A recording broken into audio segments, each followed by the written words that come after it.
Igan, patuloy pa rin yung pagboto ng mga PWD at mga senior citizen dito nga sa Rosario Almario Elementary School. Ang marami sa kanila ay kanina pang alas 6 hanggang alas 6 sa alas 5 na madaling araw nandito para bumoto. Ang natatagalan daw yung pag-accommodate sa mga kasama sa vulnerable sector dahil sa dami ng mga botante mula sa isang partikular na barangay. Ito yung Barangay 20. Kung mahigit 46,000 kasi ang botante sa eskwelahan ito, mahigit 20,000 ay galing sa iisang barangay, ang Barangay 20 nga. Ang sistema kasi, pagdating dito ng senior citizen, kapag hindi nila kayang umakyat sa 4th at 5th floor nitong eskwelahan, kung saan naroon yung mga voting precinct, ay magbibigay sila ng waiver na nagsasabing ipapakuha na lang sa kanilang presinto sa taas ang balota. Ang siste, kumpara sa libong mga senior citizen, may kapansanan at buntis na dumagsa rito, limitado yung bilang ng mga nag-a-assist para una, hanapin yung pangalan ng botante sa listahan sa 4th at 5th floor at kunin yung balota para maibaba dito sa ground floor kung saan naroon yung mga botante. May mga volunteers din daw kasi na hindi dumating kaya limitado talaga yung nag-a-assist sa mga vulnerable voters. Kaya nang dumagsa na yung mga regular voters dito, natabunan na ika nga yung paghahanap sa pangalan ng mga senior at may kapansanan. Nagdagdag naman ng tauhan yung eskwelahan para mapadali ang proseso. Yung ibang senior na hindi na makapaghintay, nagtiyaga ng umakyat para sila na mismo ang maghanap ng kanilang pangalan sa presinto at bumoto. Pero isang senior citizen ang nagreklamo, hindi raw siya pinasasakay sa elevator kahit kitang hirap siya sa paglalakad. Pakinggan natin ang kanyang pahayag. May nakausap kami dito, kukunin daw nila ang pasyente sa taas. Sinabi nila hindi pwedeng gamitin. Bakit ginagamit nila? Ngayon kami mga senior na gusto namin pumanik sa taas, ayaw kaming pasakayin.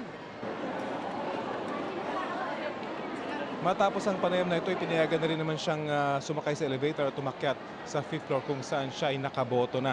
Kanina ay medyo bumilis na yung pagbaba ng mga balota ng mga senior citizen mula ron sa 4th at 5th floor pababa dito sa may ground floor kung saan nga isinasagawa pa rin yung pagboto ng mga senior citizen. Overall, Igan, maayos naman yung pagboto dito sa eskwelahang ito.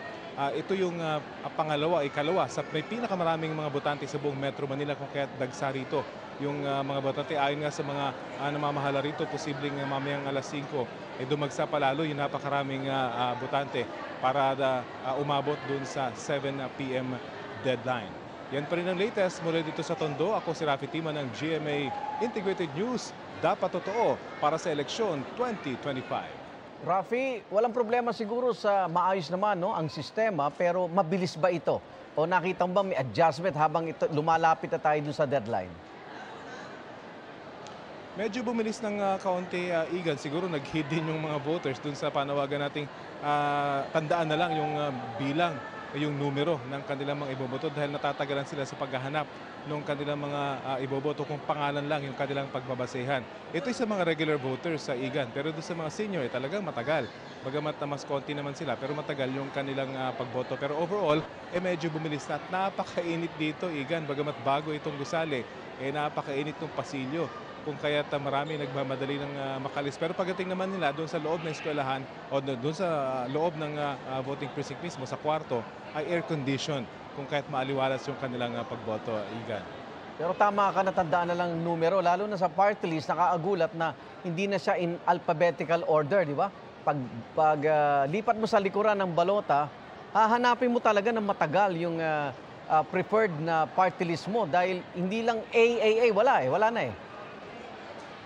Kaya nga Igan, at doon talaga nagtatagal dahil talagang kung hinahanap nila isang particular na party list o kahit sa mga botante ay talagang hahanapin mo sa dami ng mga kandidato ay talagang matatagalan ka. Kaya ang key talaga doon ay tandaan na lamang yung numero dahil at least yun madali, 1, 2, 3, 4, 5 susundan mo lang kung saan yung numerong iyong natandaan para sa iboboto madali na itong i-shade. At kanina, Igan, ay nagkaroon na rin ng correction dahil may mga ibang senior citizen, na-report na natin ito kanina, na nag-check dun sa bilog imbis na i-shade. Kung kaya't nagkaroon ng spoilage dun sa kanilang balota. Of course, hindi na ito magagamit. Sayang yung kanilang boto. Pero ayun nga, paalala ulit, i-shade po yung bilog at huwag lagyan ng check, Igan. Maraming salamat, Rafi Tima.